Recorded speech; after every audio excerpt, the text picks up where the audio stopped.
Welcome to the NBA Coast to Coast podcast brought to you by thelines.com. Coming to you from the West Coast, Josh Lander, joined by my guy Nate Weitzer on the East Coast. And we've got player props here for you guys on a Thursday night and a 6-game slate here in the NBA. Make sure to like and subscribe to that page. We've also got a couple game videos up for you on this slate tonight. And we want you to head to thelines.com. That's where you can go ahead and get all of the great written content we're putting up for you guys this season. And use that odds finder tool. Nate and I are using that every morning to make sure we're getting the best odds available for you guys across these U.S. sports books and all these NBA player props especially. Nate, let's go ahead and jump into this first NBA player prop we got for tonight, Mr. Christopher Paul. Yeah, we like the Suns at home because CP3 is back, and he's been excellent in their last two, continuing that win streak. He's averaging 18 points, 5.5 rebounds, 11 assists, and the prop is at 24.5 points assists. I think you always want to combine points and assists with CP3 because he's just as much of a threat for double-digit assists as he is for about 15 points, where his prop's at. But he does score more without Devin Booker. 25 games since 2021. He's averaging 16.5, and his usage rate goes up 3%. I also like, the thought of a double-double, which he's hit twice here in 2 games back, just controlling everything for the Suns, and that's plus 145 at DraftKings. He did have a smaller line in the opener against Dallas this season, just 6.39. Booker was obviously in there, only 16% usage. And that was a crazy game. The Suns got down by 30 and came back and won by 2. So whatever. Last 2 regular season before that, 19 points, 12.5 assists against Dallas, including a 26% usage rate in the home game. And that was with Devin Booker out there. Dallas is now down to 27th in defensive efficiency on the road. We talked in the game video about how they give up too much mid-range, which is where CP3 loves to operate. And that they're just struggling in a lot of categories without Christian Wood. So look for Chris Paul to lead the Suns. Maybe even you want some player performance doubles, like double-double and a win for CP3.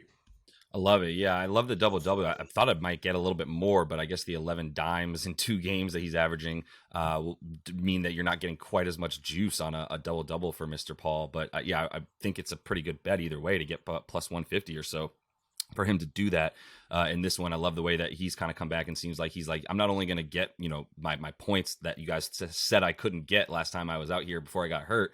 We were all talking about his diminishing production in points, but he's been putting those up. Obviously no Book, all that. You got to like CP3. Like we'd be attacking this if he had been healthy all season. We'd be attacking this because Book is out again, probably. So I think it's a safe play right here with a pretty low total for our guy. Especially if he's going to get 10 assists. Yeah, I love him to get 15 points. So, not for the faint of heart, which is what I say every time I take a Luka under. It worked out last time. I'm going back to the well, baby.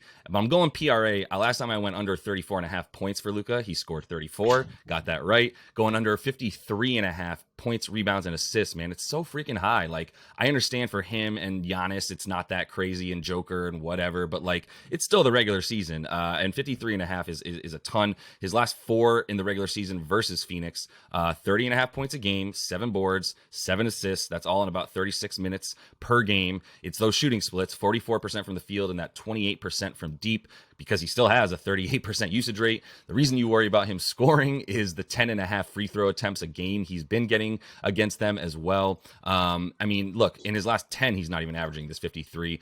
He hasn't really gotten to that 53, I believe, 3 times in the last 10.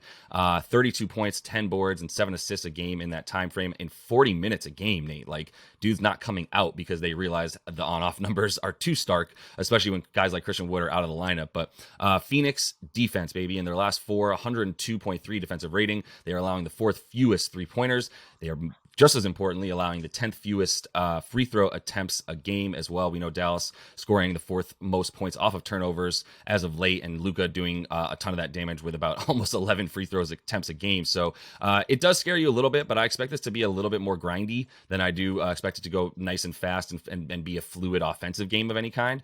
So I think that's a good reason to like Luka to get under 54 rebounds, points, and assists combined. I'm faint of heart. No, thank you. Luka, I think, probably scores 40 tonight, and Dallas still loses because that's about what's been happening.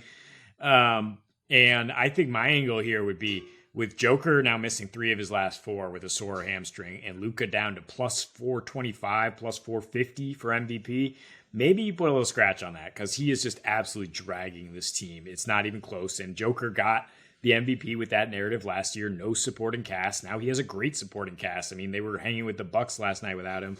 And I mean, without all the starters, in fact. Yeah. So I don't know. I think we're tipping a little bit towards Luka if he can finish out the season and if the Mavs can stay out of the play-in. But I will take an under, and I will take PRA for Zach Lavine, 35.5. Not really a huge peripherals guy.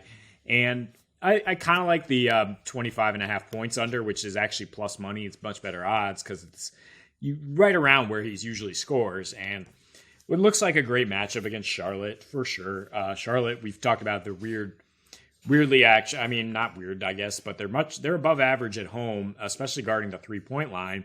And they've done a good job on Lavine, who's hitting just under 2.5 threes at 33% in his last 8 against this team, scoring under 20 points per game. That's on a pretty healthy usage rate of 25%. And he's slumping right now. He just went over 7 from deep, hitting just over 1 3 at 17% in his last 5. I just also really think about the blowout factor here. I mean, maybe you want to wait, see if LaMelo Ball misses another one. He's been out 8 days now as the Hornets embrace the tank for Vic here. And if he's ruled out, I mean, I think Chicago probably blows them out for yet another loss for Charlotte.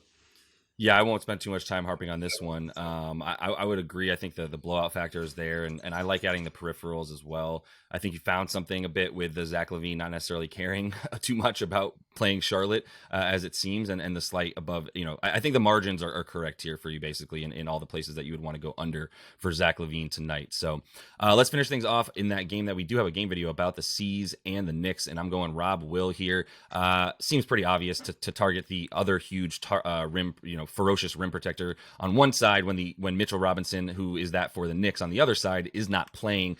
So a good starting point right there for Rob Will. 8.5 boards. You get plus money on FanDuel for him to get the 9 rebounds. I think we like a little more sloppiness maybe at times tonight, but 1.5 blocks for him as well. That's minus 118. Best odds there you'll find on Caesars using that odds finder tool that we talk about. In his last 5 for Rob Will, 8.5 points and about 9 boards, 8.8 or so, getting you really close. And then he's, the last one he just played against Miami, where they definitely needed him, against a guy like Bam and all the ferocity they bring around the rim. He played 31 minutes in that game, which is really what you're hoping for here is the minutes for Rob Will. And I think, he'll still have to get in there and play center the way he has if the Knicks continue to go big all around the floor. Hartenstein's gotten some points, but Jericho Sims has been in there a bunch. And I think that's who they like a lot more as the sort of, replacement for Mitchell Robinson. See what Jericho Sims has at this point because he hasn't been getting enough time at anyway. So with him on the floor playing about 25 to 30 minutes in the last 4 games or so, I think you can expect Rob Will to be out there with him. In his last 5 versus the Knicks, about 11 points a game,